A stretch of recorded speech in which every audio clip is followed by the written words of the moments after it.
Imagine waking up tomorrow to a world where the price tags on your smartphone, your children's asthma medication, or even the wiring in your home's walls have all shot up overnight.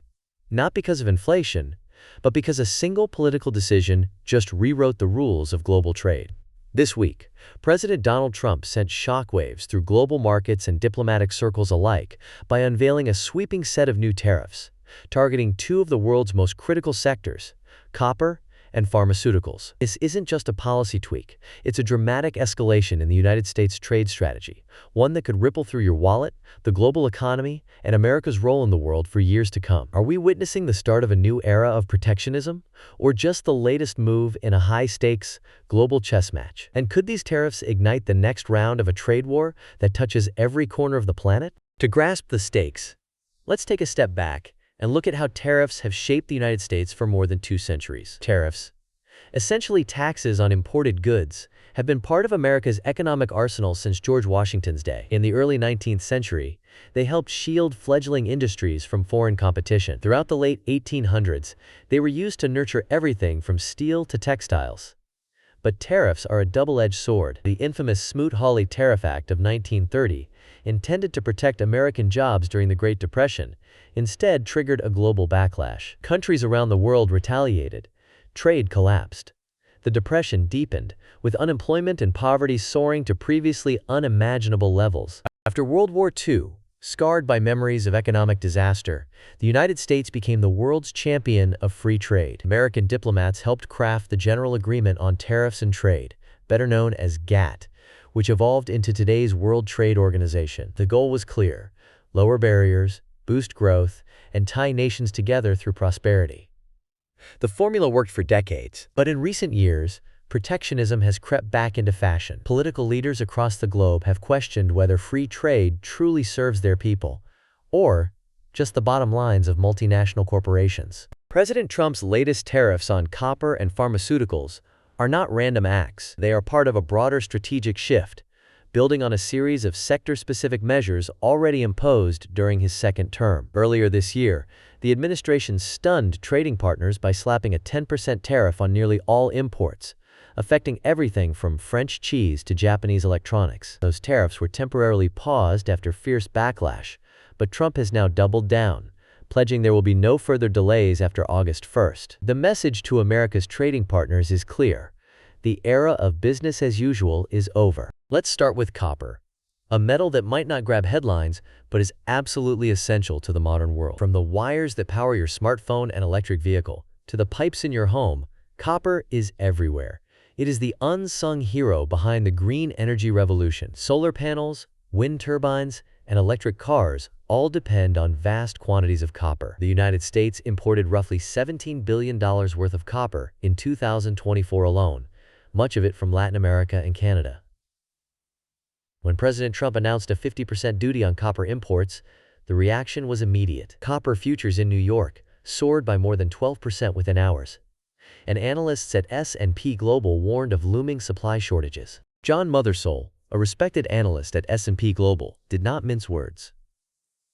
Copper tariffs could disrupt supply chains and raise costs for manufacturers, he cautioned, and he's not alone in that assessment. Ole Hansen, head of commodity strategy at Saxo Bank, noted, "A 50% tariff on copper imports would hit U.S. companies that use the metal. The stakes are enormous." Industry experts estimate that the world could face a copper supply deficit of around 180,000 tons by the end of next year, if trade barriers persist. That's enough copper to build millions of electric vehicles or wire entire cities. Prices for everything from air conditioners to solar panels are now expected to rise substantially, costs that will inevitably be passed on to consumers. Why target copper? For the Trump administration, the answer is twofold: national security and economic leverage. Copper is a critical input in the energy grid, defense systems, and the tech sector.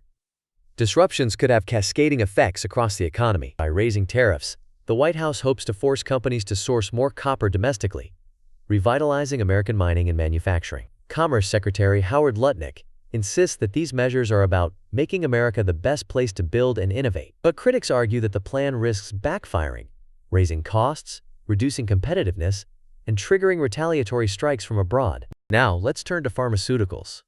a sector even more intertwined with the public good. The United States spends more on healthcare than any other nation in the world, and Americans depend on a complex global web of drug manufacturing. Many of the medications on pharmacy shelves, including life-saving antibiotics and cancer therapies, are produced or sourced abroad. President Trump's move is dramatic, a proposed 200% tariff on imported pharmaceuticals, unless companies relocate their production to American soil within the next year and a half. The impact of such a policy could be profound.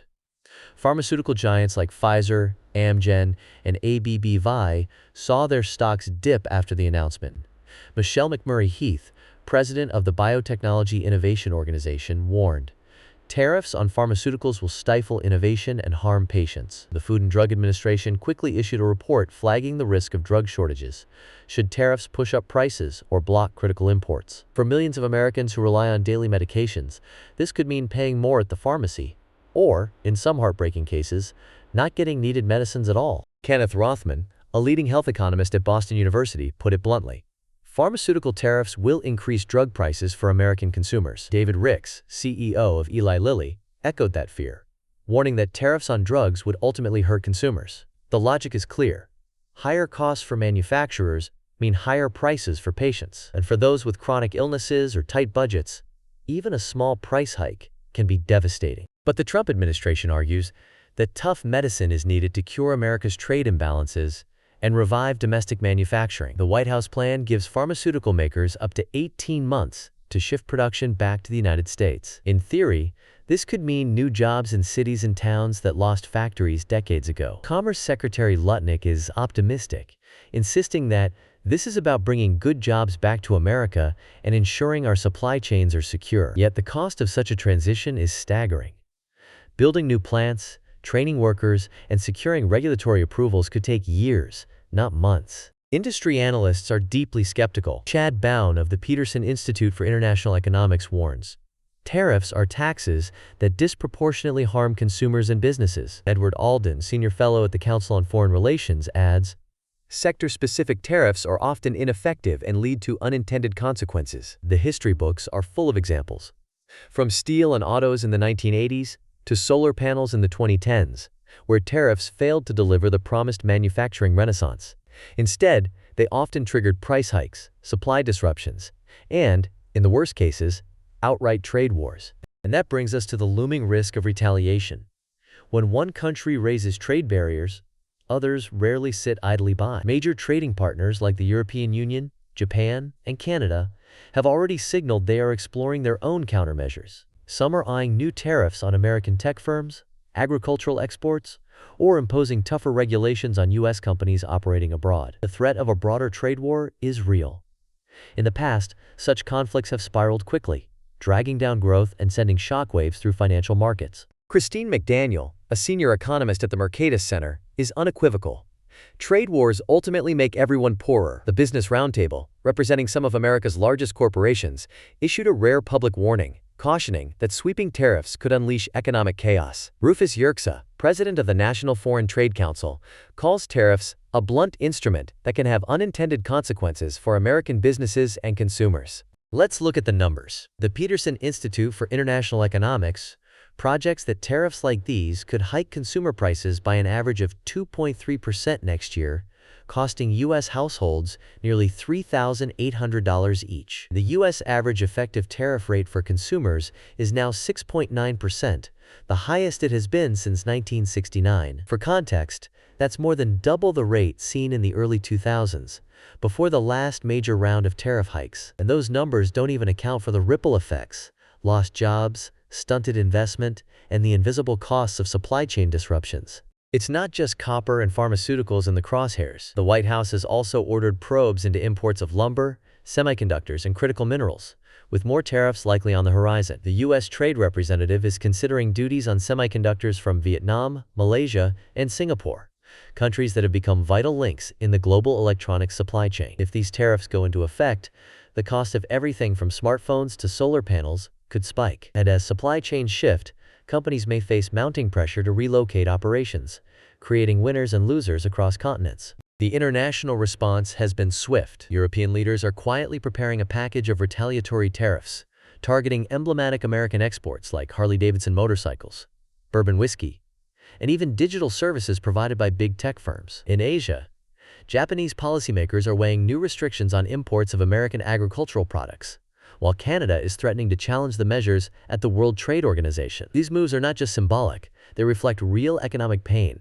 and the risk that once strong alliances could fracture under the strain of escalating trade disputes. History offers sobering lessons. During the Cold War, the United States used tariffs and trade restrictions as tools of economic statecraft, seeking to isolate adversaries and protect strategic industries. In the early 20th century, tariffs on chemicals helped foster the rise of a powerful domestic chemical industry. But in many cases, the long-term costs outweighed the short-term gains. Industries that were sheltered from competition became less efficient, innovation slowed, and consumers paid higher prices. The Smoot-Hawley debacle remains the cautionary tale, a well-intentioned policy that backfired spectacularly, plunging the world into a trade war and deepening the Great Depression. Could history repeat itself?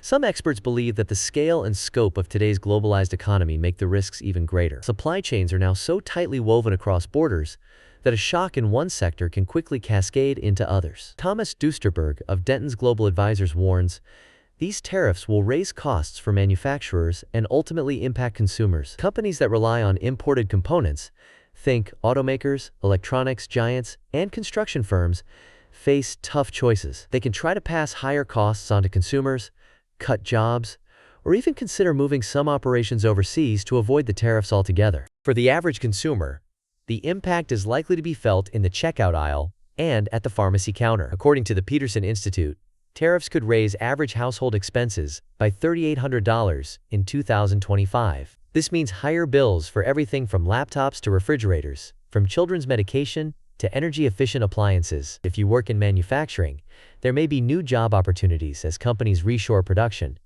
but also uncertainty if your employer relies on imported materials or faces foreign retaliation. Investors should prepare for volatility.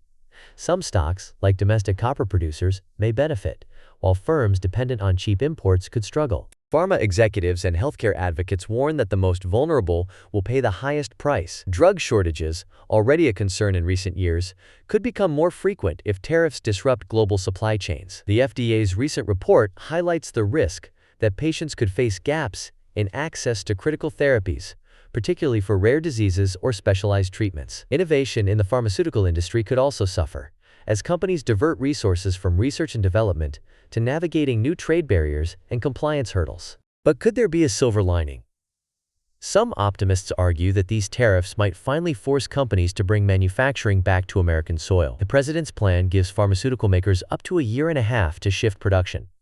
And similar incentives are being considered for other sectors like semiconductors and rare earth minerals. If successful, this could mean new jobs in regions hollowed out by decades of factory closures. It could also reduce America's dependence on fragile global supply chains, making the economy more resilient in times of crisis. Yet the barriers to reshoring are formidable.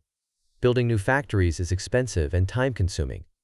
Training a new generation of skilled workers takes years. And here's a secret industry insiders are whispering. Even if companies do bring some production home, the jobs created may be far fewer than politicians promise. Modern factories are not the bustling workshops of the 1980s. Automation and robotics dominate today's assembly lines. Robots, not people, do much of the heavy lifting. The result?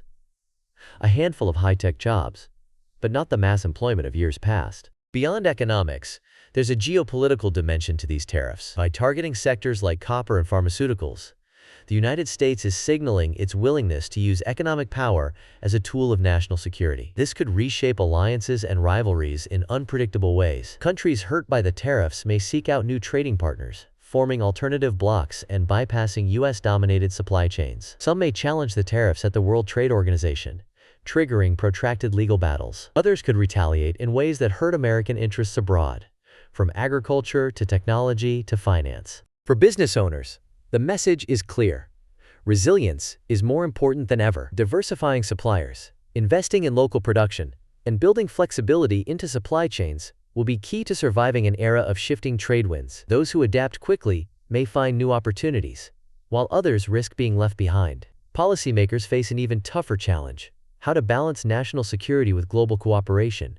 and how to protect jobs without triggering a spiral of retaliation and recession. Looking ahead, several scenarios are possible. If the tariffs succeed in sparking a manufacturing renaissance, America could see a modest boost in factory jobs, greater control over strategic industries, and a more resilient supply chain. But if history is any guide, the more likely outcome is a mix of higher prices, supply disruptions, and strained international relations. The promise of widespread job creation may prove elusive, while the costs to consumers and the global economy mount. What can you do? As a consumer, stay informed and look for ways to save on rising costs, whether it's switching to generic drugs, buying energy-efficient appliances, or supporting local businesses. If you're an investor, keep an eye on sectors most exposed to tariff risks and consider diversifying your portfolio. For those in manufacturing or trade, upskilling and adaptability will be critical assets in a rapidly changing landscape. In the end, tariffs are a blunt instrument. They can offer short-term protection, but often come with long-term consequences that are difficult to predict or control. As this debate continues to unfold, one thing is certain. Every global shakeup is also an opportunity to learn and adapt. We'll be following the fallout from these tariffs in real time, bringing you the latest insights and analysis. Make sure to subscribe and turn on notifications so you don't miss our next deep dive into the forces reshaping our world economy. What do you think? Are tariffs a path to prosperity or a shortcut to crisis? Could they really spark a new wave of American manufacturing? Or are we headed for higher prices and economic pain?